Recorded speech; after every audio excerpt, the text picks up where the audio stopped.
just a couple bad weather fans representing New York, talking all things sports. Man, what could go wrong? We got Alex, who's a fan of the Knicks, and Mike of the Nets. The yin-yang of the tri-state, place your bets on the Yankees, Giants, Mets, or Jets. Yeah, you should listen if it's sparking your interest. If you made a vow to your team, don't break it. Bad weather fans is the relation. That's right, Bad Weather Fans, episode number 255. Mike Biseglia, Alex Benesowitz, and we are presented by DraftKings. New York Knicks, tough loss last night at the Garden against Steph Curry and the Golden State Warriors. Nets losers in San Antonio. Game started at 8:30. I did the best I could to make it all the way to the fourth quarter. And tank is on. So another loss for the Nets as they are approaching more and more L's. Alex, we have a special guest. And but before that, how are you? And it's good to see you. I'm doing well. Good to see you too. It stinks that the Knicks keep losing on national TV and everybody thinks they stink, even though they're like 20 games over 500. So that's very frustrating, but I'm doing well. And, I want to welcome our guest, Senator Myrie, Z, 2025 mayoral candidate of New York City. Welcome to the show. It's a big Knicks fan. How are you doing? I'm good, man. It's good to be with both of y'all. It is a tough loss. I hate seeing us lose on national TV. And like growing up, we didn't have social media. We didn't have Twitter. So we could take our L's in peace. But now something happens on national TV, and then everyone is an expert. But you guys got a little shout out, on TNT, which is good stuff. And so I'm happy to be with y'all. Yeah, it's funny you say that because I do think there's something to that a little bit. Like I think back, and we're all relatively around the same age, but like I think back to when your team lost or your team won. You could text a friend, you could call a friend, you could watch the highlights over and over and again on TV. But now, I mean, for better or worse, if you want to get like your fix in a sense, you could go on Twitter and you could pile on people. You can go and be excited. But I think there's something to that where it makes wins and losses almost feel bigger or worse in some regard because of social media. Yeah, it is bigger, and it is what you said. I think it expands what used to be just your circle of friends. Now you got a circle of strangers and sometimes weirdos who know nothing about sports, but who have all this energy, all these things to say, who are just trying to generate controversy. So when it's good, it's good, and when it's bad, it's terrible. Oh, yeah, for sure. And that bleeds over into politics as well, as you know very well. And it just becomes very, very frustrating. Like you used to just have that one friend in your friend group that was a Bulls fan, you're a Knicks fan. All your friends are Knicks fans. The one Bulls fan is like, you just got to avoid him on the bus or something on the way to school. And like now it's like, it's everywhere. You just have to shut your phone off and turn on some old, music from the 90s to just get away from it. It's the only way. It's so annoying because look, we got New York pride. I'm born and raised in the city. Born and raised in Brooklyn. And it's one thing to hear somebody like on the 2 train or on the block talk to me about Knicks not doing well. But to have someone from the other side of the country, sometimes the other side of the world, I'm like, who do you think you're talking to? Right. Conversation. So, anyways, I actually, and I've told Alex this, like I deleted Twitter and jumped on when I had to for certain things, but deleted it to not feel emotion one way or the other. And I have to be honest, it worked. It like actually mental health. It was a good thing. Now, we'll see how long that lasts. Like for example, Knicks lost last night, and I poked my head in because I was curious. Not that I incited anything, but I was like, I want to see what Alex is doing over here. Right. And with all of that, but talk about then some of your earliest memories growing up in New York, as you mentioned, and how your passion and love for the Knicks came about. Yeah, so I think like a lot of us grew up watching sports with my dad. And before I could even appreciate what was happening, I would just watch my dad's reaction to what was going on and see whether he was happy or not happy and determine what that meant. And so some of my earliest memories is just watching us get killed by the Bulls in the playoffs. And my dad just being like, you still got to hold out hope. Like we can do this again next year. I'm also Caribbean, so Patrick Ewing was iconic in our household, not just because he's one of the best centers of all time, but or four or fives, I guess, depending on the day. But because he was Jamaican, and that was in my little central Brooklyn neighborhood. He was a big deal, and so those are some of my earliest memories. Yeah. That we've had another one of our listeners. He was on the show a couple times. Eric. He's from the Caribbean. He told us that he doesn't even live in New York, but he's a big Knicks fan because of Patrick Ewing, and he's from St. Croix, I believe. And that shows how deep an international player can reach fandom here, like with Jeremy Lin and things of that nature. So do you see anything else like a guy like Karl Anthony Towns who's Dominican? Does that reach to those standards as well? Yeah, no, I was watching the memes, and y'all had talked about this and going back and forth with people when the trade came down, and everyone was like, "This is not going to be good for us. How could we do it?" Or "This is going to be good for us." One of the pleasures I had was just seeing all of the like Dominican memes of like where Cat would be in Washington Heights, or throughout our very robust Dominican community here. But I do think people are excited about that. That's part of the secret sauce of New York City too, that we got people from all over the world, and you can come here and you can see yourself in that. And it was good. It was good to see people joking about it. But I think Cat represents, particularly in basketball. We have seen this in some of other sports, but he represents for some of the Latinos in the city to be able to wear that flag with pride. And being a lifelong Knicks fans, living in Brooklyn, what did you make of the Nets then moving from New Jersey into the borough? Look, I'm a Brooklyn boy, right? So, and I actually grew up on Flatbush Avenue, but further south from the Barclays Center. So there's a part of me that's always going to be partial to that, and having a team right here in Brooklyn. I'm also a big New York Liberty fan, like hardcore, and so I spent a lot of time in that arena rooting for the New York Liberty. I remember reacting because I went to high school not too far. I went to Brooklyn Tech, and there was no Barclays Center when I was in high school. So my initial reaction was just like, this would have been dope when I was in high school, and it would have been right down the street, and we would have had a good time. But I was excited to see us have a professional basketball team, to see sort of the pieces move. Obviously, there have been some struggles. I'm trying to be diplomatic here. Good. Don't lose any votes, right? I can say it. They stink, but I can say it. It's fine.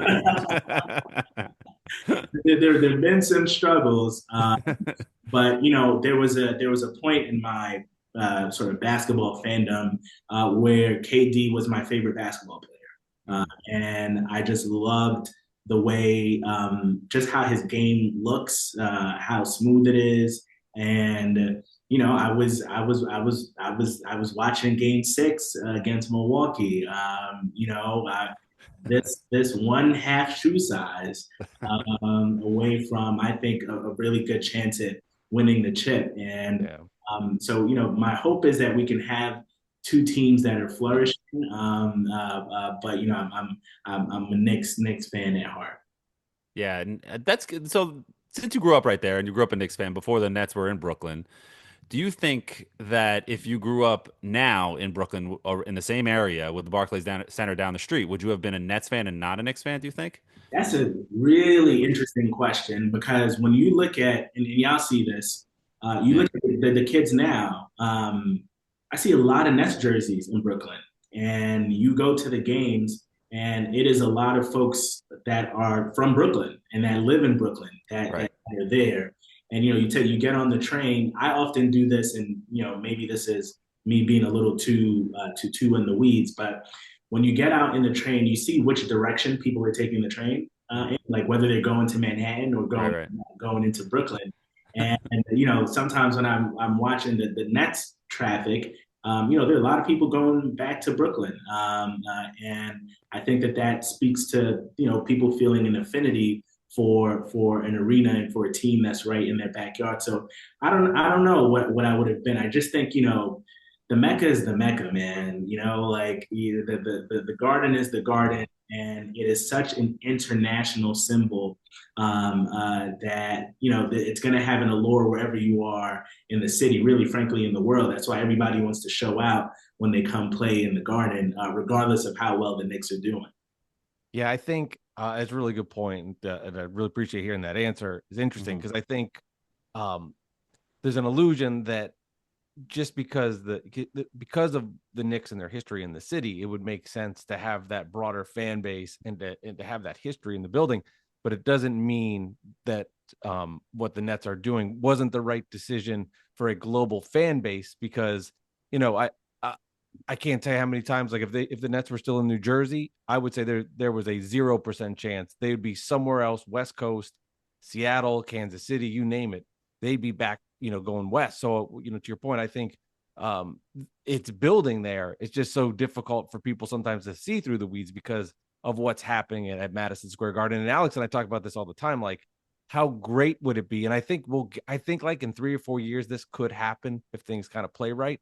But if we ever got the Knicks and Nets to just be good at the same time, I think it would electrify New York. It would be a different city, a completely different city, because the energy that you feel, when you take the train and go to the Barclays Center, that escalator up going in, it is iconic. And when there is really good energy, when the Nets are doing well, that is amazing. And of course, it goes without saying what you feel in the Garden and when you're walking around and feeling that energy around Penn. So I think we have a unique opportunity. Frankly, other cities, I'm sure, are envious of us that we even have the ability to have two teams that could be doing really well. And you talk about the international nature of the game now. This is and I'm sure we'll at some point talk about the Luka trade, but some of our best players in the NBA are not from the States. They come from elsewhere. And that's something that we have been doing in New York for quite some time. We talked about Patrick Ewing, et cetera. And anything that happens here, whether it's in the city, whether it's in Brooklyn, it is amplified because it is in New York City. So to have two basketball teams to be good in an international league with international impact, to me, would be a game changer for the city.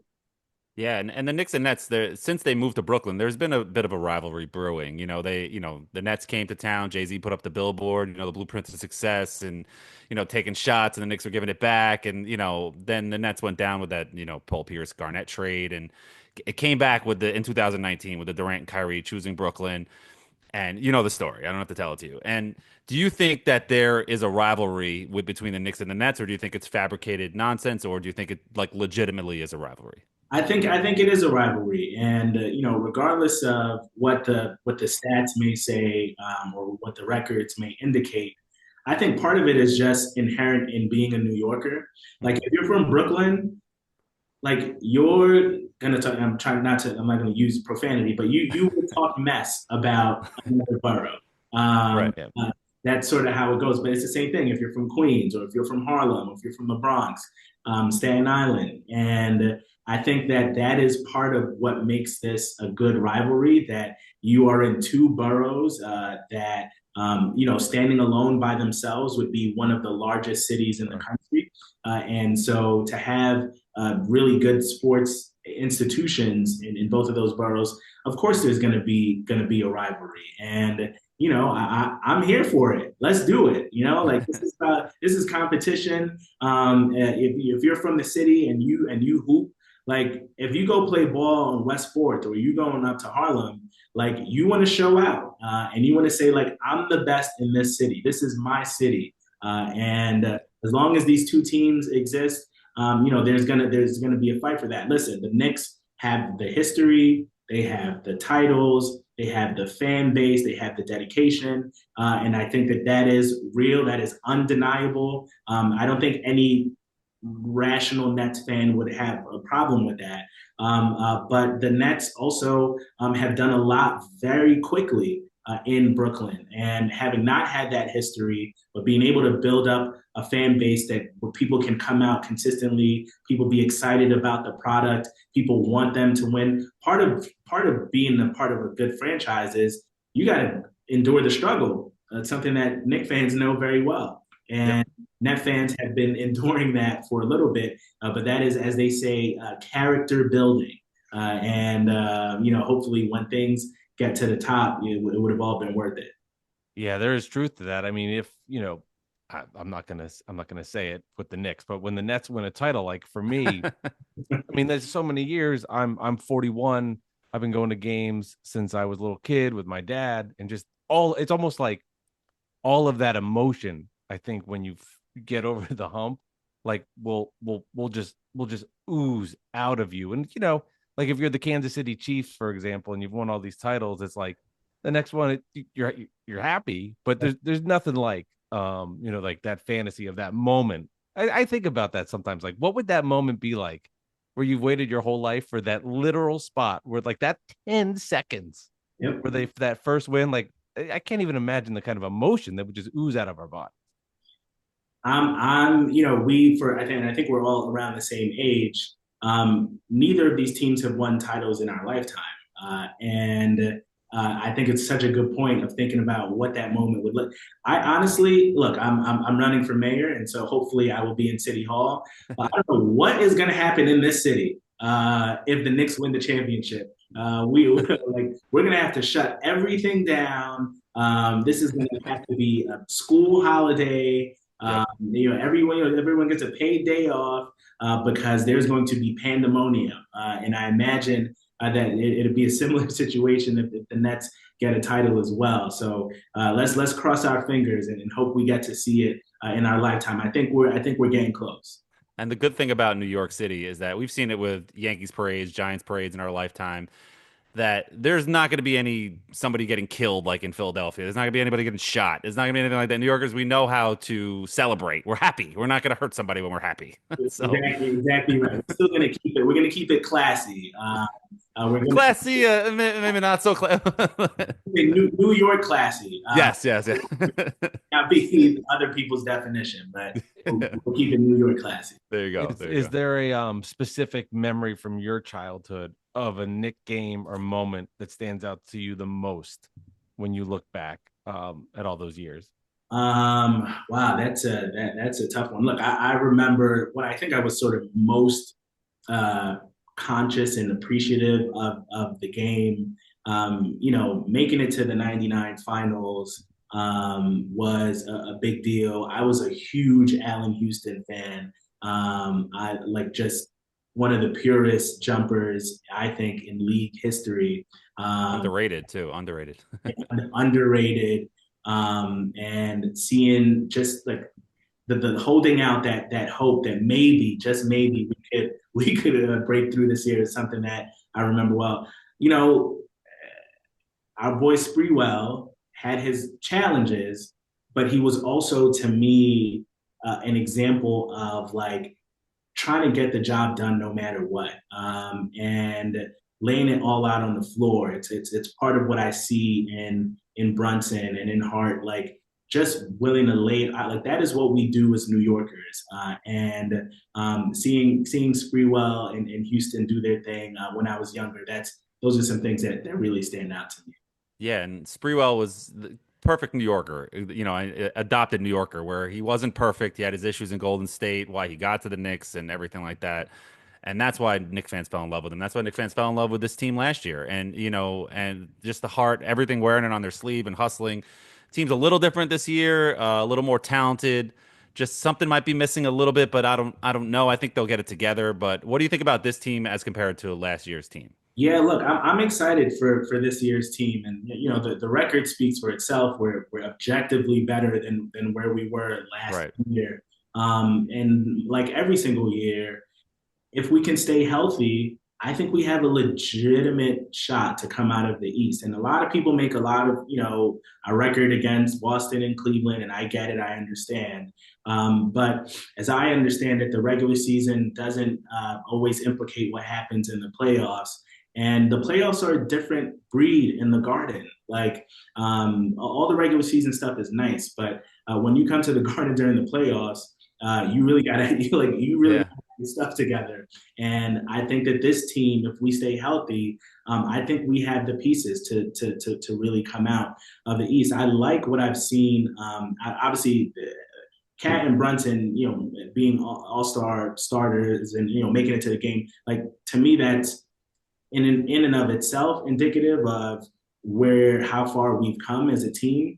But I'm liking what I'm seeing on the defense. Like this is, we're from New York City. We like to see defense. Right. Seeing OG getting after it and really making life difficult, and Bridges on the wing. Like I like what I'm seeing there. In the playoffs, that's what it comes down to. So if we have a healthy Mitch who can be the presence in the post for us, we have Cat, shooting ridiculous percentages from the three, but also being able to help us in the post. I think we match up well with a lot of the teams, and like let's see what happens.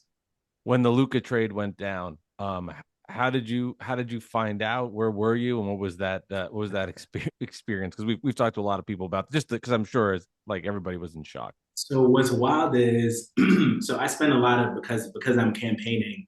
I spend a lot of time going to different churches around the city. So I got to get up really early on Sundays to get ready and then make my way to whatever church. So I'm getting ready. I turn on the television and turn on ESPN, and I'm getting ready. Ironing my shirt, and I'm hearing that Luka was traded to the Lakers, and I'm like, maybe I'm just bugging. Like maybe it's too early. It's hypothetical or something, right? Yeah. Maybe I'm dreaming and I haven't really, maybe the campaign has taken too much of a toll on me and I'm just bugging. I could not believe it. And so I just sat there and was like, and so then of course I go online and I go on Twitter and I'm like looking at it and I'm like, oh, this is actually real. I couldn't believe it. I immediately thought, frankly, back to David Stern, may he rest in peace, vetoing the Chris Paul trade. Right. And just wondering, how could this have happened? And what was Dallas thinking? It is, and it's unfortunate now to see, Kyrie go down and to see AD go down. I can't imagine what it's like as a Dallas fan in this moment. And obviously the Lakers are doing, extremely well, and I think they're the 2 seed out west. It just seems like fundamentally unfair to Dallas, but I could not believe it. I still don't understand it. My own personal thought was that maybe the commissioner was trying to help LA, given all of the stuff happening in that state. I couldn't put it together. Yeah, and then you get all these conspiracy theories about the owner of the Mavericks is a casino owner and wants to tank the franchise, move to Vegas and follow the A's. I don't know. No, that's all, who knows about any of that stuff, but it's always the Lakers that always get these big stars and just the end of, it's annoying. Let's put it that way, but hopefully it's our turn soon. Exactly. No, it's unbelievable. And someone said, I don't know if y'all have gone through this hypothetical, but someone said, would you trade Brunson for Luka? My answer so hard. was no, right? That's so hard. But there were people that were like, well, we have to maybe think about it. And I think Brunson, well, one, I think he's a legitimate MVP candidate. He is the heart of our team. He's one of the best. He's a savior, yeah. Best things to happen to our franchise in a very long time. But the Luka trade was so preposterous that it got you to think about well, what would a team have to give up in order to get him? And this trade just to me seemed imbalanced. And think about this as a Maverick fan too. Brunson's there and they let him just walk. Then he signs with the Knicks on. They had him available to re-sign for 3-4 years, $52 million. They do a good job pivoting, get Kyrie. He then reestablishes himself back in Dallas. But it just shows you just how fast the whole league and landscape changes. Because Alex and I fight about this all the time.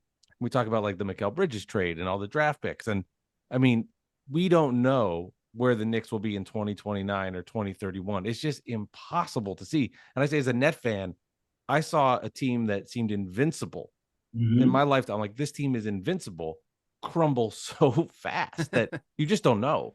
You just don't know. And I think about that version of the Nets team where we saw it come together and we were like, oh, goodness. And there were a couple of games when all three of them were playing together, Harden, Kyrie, and KD, and it was like, man, this is going to be a problem for Go the. off the backboard, the whole that. It was absolutely nuts. Yeah.